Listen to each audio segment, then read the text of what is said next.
सभी को नमस्कार, सभी को राधे राधे। आज हम सुनेंगे कार्तिक कृष्ण एकादशी की कथा, जिसे रमा एकादशी भी कहते हैं। सुनते हैं कार्तिक कृष्ण रमा एकादशी की कथा।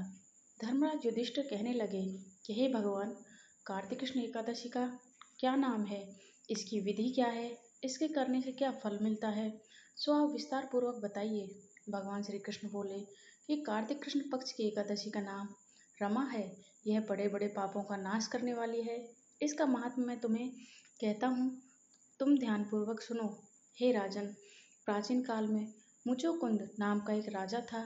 उसकी इंद्र के साथ मित्रता थी और साथ ही यम, कुबेर, वरुण और विभीषण भी उसके मित्र थे। यह राजा बड़ा धर्मात्मा, विष्णु भक्त और न्याय के साथ राज करता था। वह राजा की एक कन्या थी जिसका नाम चंद्रभागा था। उस कन्या का विवाह चंद्रसेन नाम की पुत्र शोभन के साथ हुआ। एक समय वह शोभन ससुराल आया। उन्हीं दिनों जल्दी ही पुण्यदायिनी रमा एकादशी भी आने वाली थी। जब व्रत का दिन समीप आया तो चंद्रभागा ने मन से अत्यंत सोच उत्पन्न हुआ कि मेरे पति अत्यंत दुर्लभ हैं और मेरे पिता की आज्ञा अति कठोर है। दशमी को राजा ने ढोल बजवाकर सारे राज्य में यह घोषणा करवा दी कि एकादशी को भोजन नहीं करना चाहिए। ढोल की घोषणा सुनते ही शोभन को अत्यंत चिंता हुई और अपनी पत्नी से कहा, हे प्रिय, अब क्या करना चाहिए? मैं किस प्रकार से भूख सहन नहीं कर पाऊंगा? मुझसे तो भूख सहन नहीं हो पाती, तो मैं एकादशी का व्रत कैसे कर पाऊंगा? मैं बिना भोजन के कैसे रह पाऊंगा? ऐसा उपाय बताओ जिससे मेरे प्राण बच सके, अन्यथा मेरे प्राण अवश्य चले जाएंगे। चंद्रभागा कहने लगी, हे स्वामी, मेरे पिता के राज में एकादशी के दिन कोई भी भोजन नहीं करता। हाथी, घोड़ा, ऊंट, बिल्ली, गौ आदि भी तृण, अन्न, जल आदि ग्रहण नहीं कर सकते। तो फिर मनुष्य का तो क्या कहना। यदि आप भोजन करना चाहते हैं तो किसी दूसरे स्थान पर चले जाइए, क्योंकि यदि आपने यहीं रहना है तो आप अवश्य व्रत करना पड़ेगा। ऐसा सुनकर शोभन कहने लगा कि हे प्रिय, मैं व्रत अवश्य करूंगा, जो भाग्य में होगा वह देखा जाएगा। इस प्रकार से विचार कर शोभन ने व्रत रख लिया और वह भूख व प्यास से अत्यंत पीड़ित होने लगा। जब सूर्य नारायण अस्त हो गए, रात्रि को जागरण का समय आया, जो वैष्णवों के अत्यंत हर्ष देने वाला था, परंतु शोभन के लिए अत्यंत दुखदायी था। प्रातःकाल होते ही शोभन के प्राण निकल गए। तब राजा ने सुगंधित काष्ठ से उसका दाह संस्कार करवाया, परंतु चंद्रभागा ने अपने पिता की आज्ञा से अपने शरीर को दग्ध नहीं किया और शोभन की अंत्येष्टि क्रिया के बाद वह पिता के घर में ही रहने लगी।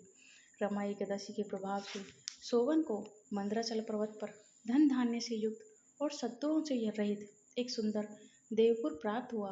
वह अत्यंत सुंदर रत्न और वैदुर्य मणि जटित स्वर्ण के खंभों पर निर्मित अनेक प्रकार की स्फटिक मणियों से सुशोभित वन में बहुमूल्य वस्त्र आभूषण तथा छत्र चंवर से विभूषित गंधर्व अप्सराओं से युक्त सिंहासन पर आरूढ़ ऐसा शोभायमान होता था, मानो दूसरा इंद्र विराजमान हो। एक समय मुचुकुंद नगर में रहने वाले एक सोम शर्मा नामक ब्राह्मण तीर्थ यात्रा करता हुआ घूमता उधर जा निकला और उसने शोभन को पहचान कर कहा, यह तो राजा का जमाई शोभन है। उसके निकट गया। शोभन भी उसे पहचान कर अपने आसन से उठकर उसके पास आया। प्रणाम आदि करके कुशल प्रश्न किया। ब्राह्मण ने कहा कि राजा मुचुकुंद और आपकी पत्नी कुशल से हैं। नगर में सब प्रकार से कुशल हैं, परंतु हे राजन, हमें आश्चर्य हो रहा है कि आप अपना वृत्तांत कहिए कि ऐसा सुंदर नगर जो कभी देखा ना सुना आपको कैसे प्राप्त हुआ। तब शोभन बोला कि कार्तिक कृष्ण की रमा एकादशी का व्रत करने से मुझे यह नगर प्राप्त हुआ, परंतु यह अस्थिर है। यह स्थिर हो जाए ऐसा उपाय कीजिए। ब्राह्मण कहने लगा, हे राजन, यह स्थिर क्यों नहीं है और कैसे स्थिर हो सकता है, आप बताइए। फिर मैं अश्वमेध यह अवश्य ही यह उपाय करूंगा। मेरी इस बात को आप मिथ्या न समझें। शोभन ने कहा, मैंने इस व्रत को श्रद्धा रहित होकर, अतः यह सब कुछ अस्थिर है।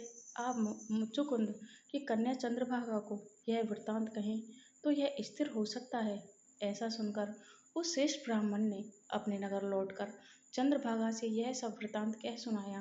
ब्राह्मण ने वचन सुनकर चंद्रभागा बड़ी प्रसन्नता से ब्राह्मण से कहने लगी कि हे ब्राह्मण, ये सब बातें आपने प्रत्यक्ष देखी हैं या स्वप्न की बात कर रहे हैं? ब्राह्मण कहने लगा, हे पुत्री, मैंने महावन के तुम्हारे पति को प्रत्यक्ष देखा है, साथ ही किसी से विजय न हो ऐसा देवताओं के नगर के समान उनका नगर भी देखा है।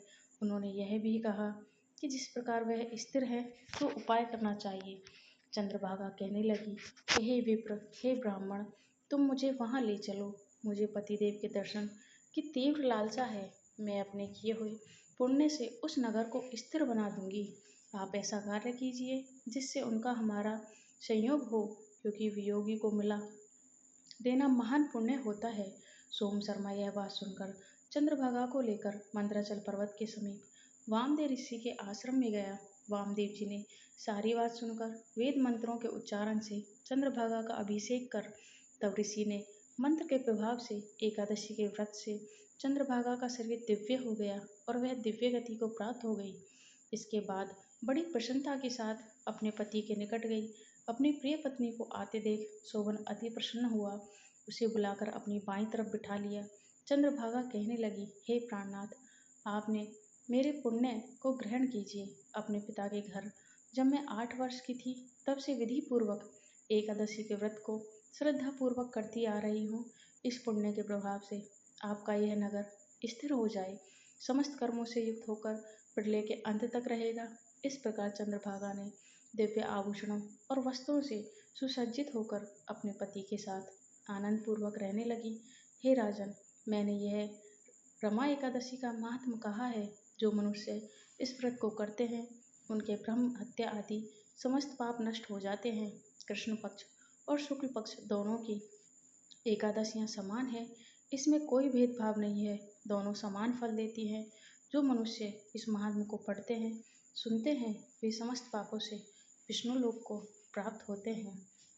इस प्रकार से रमा एकादशी की कथा है, जिसके मात्र सुनने से ही तीनों लोगों के सुख प्राप्त होते हैं, दुर्गति दूर होती है, समस्त पापों का नाश होता है। यदि आपको यह जानकारी अच्छी लगी तो चैनल को सब्सक्राइब करें, लाइक करें, कमेंट में श्री हरि विष्णु जरूर लिखें।